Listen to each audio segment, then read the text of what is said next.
L'auteur Kenny Xu est le fils d'immigrés chinois. Ils ont beaucoup sacrifié pour lui offrir le rêve américain et une vie dans un pays libre. Ils lui ont appris à chérir cette liberté. Oui, on est libre d'être paresseux dans ce pays et on peut même recevoir de l'argent pour cela, mais ce n'est pas ainsi que l'on réussit sa vie. Ce n'est pas ainsi que l'on peut avoir un impact sur sa communauté. Ce n'est pas ainsi que l'on peut être une bénédiction pour les autres. Mes parents m'ont donc inculqué ces valeurs et m'ont appris à respecter le fait de travailler dur. C'est pourquoi je tolère si peu la victimisation. Kenny dénonce les universités qui appliquent des politiques d'admission fondées sur la race, telles que la politique de diversité, d'équité et d'inclusion, appelée DEI, aux États-Unis. Ils disent, par exemple, qu'il n'y a pas assez de médecins noirs, ce qui n'est pas le cas, car il n'y a pas très peu de médecins noirs dans notre pays. Mais leur solution consiste à augmenter de force le nombre de noirs admis à l'école de médecine, même avec des normes et des qualifications inférieures. Cela revient bien sûr à un système de médiocrité forcée, où une personne sera promue parce qu'elle appartient à la bonne catégorie de victime. Kenny plaide également pour que la théorie critique de la race ne soit plus enseignée dans le système scolaire.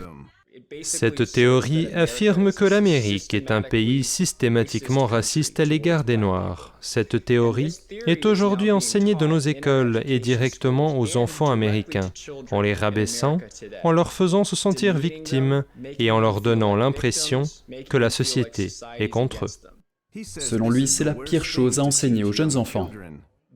L'idée d'enseigner que la société est raciste à leur égard ne fait que nuire à leur santé mentale et accroît leur pessimisme et leur anxiété face au monde. Kenny lutte contre ces politiques de DEI par l'intermédiaire de son organisation Color Us United. La plupart des Américains s'entendent, la plupart des Américains ne veulent pas de DEI ou de wokisme, ils ne veulent pas qu'on leur dise qu'ils sont racistes, ils ne veulent pas qu'on leur dise qu'ils doivent avoir plus d'amis noirs, qu'ils doivent avoir plus d'amis asiatiques, qu'ils sont bien et qu'ils se sentent à l'aise dans leur communauté. Selon lui, cette idéologie est du racisme, car demande de juger en fonction de la race. Si vous assistez à une formation sur la diversité, vous verrez que l'on n'y parle jamais des raisons de voir au-delà des couleurs. Ne pas tenir compte de la couleur est un idéal américain. Il dénonce aussi la discrimination à l'encontre des Américains d'origine asiatique à Harvard dans son livre « Une minorité qui dérange ». Les Asiatiques doivent obtenir 440 points de plus aux évaluations nationales pour avoir les mêmes chances d'être admis qu'un étudiant noir. Selon Kenny, la véritable solution aux disparités raciales n'est pas le DEI ou les admissions basées sur la race, mais le bon vieux travail acharné. Les Américains d'origine asiatique montrent qu'en travaillant dur et en étudiant, on peut réussir aux États-Unis. En fait, les Américains d'origine asiatique consacrent 2 fois plus de temps aux études que l'Américain moyen. Ce n'est pas une question de race, il s'agit de leurs habitudes de travail. Kenny craint que l'Amérique ne revienne à une ségrégation fondée sur le ressentiment racial.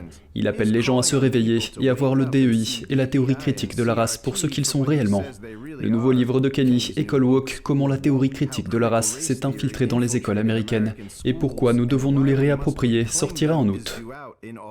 Daniel Monaghan, NTD Actualité.